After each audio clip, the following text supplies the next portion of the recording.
चढ़ते सवनमा हमर सोनमा जहर के गोलिया खइले बा।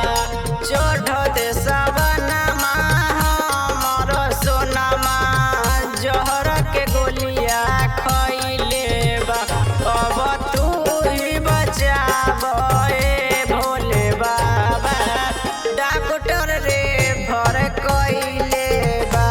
अब तू ही बचाव ए भोले बाबा डॉक्टर रे भर कइले बा।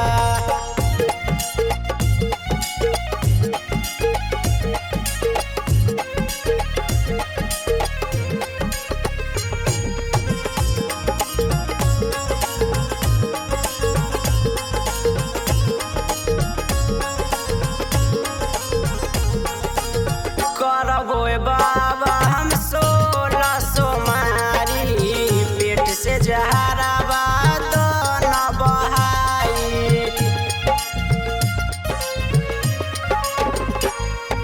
करबो बाबा हम 16 सोमारी पेट से जहरावा तो न बहाई। आधा जान चल गेल ये बाबा आधा जान बचैले बा। आधा जान चल गेल ये बाबा आधा जान बचैले बा।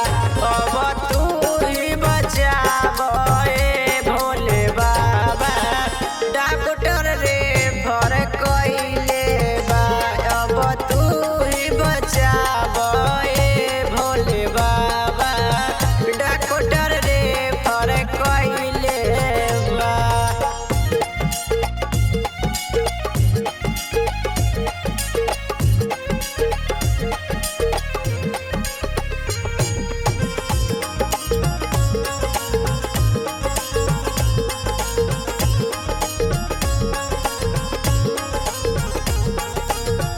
कर दे बाबा तू ऐसन उपाय सोनमा के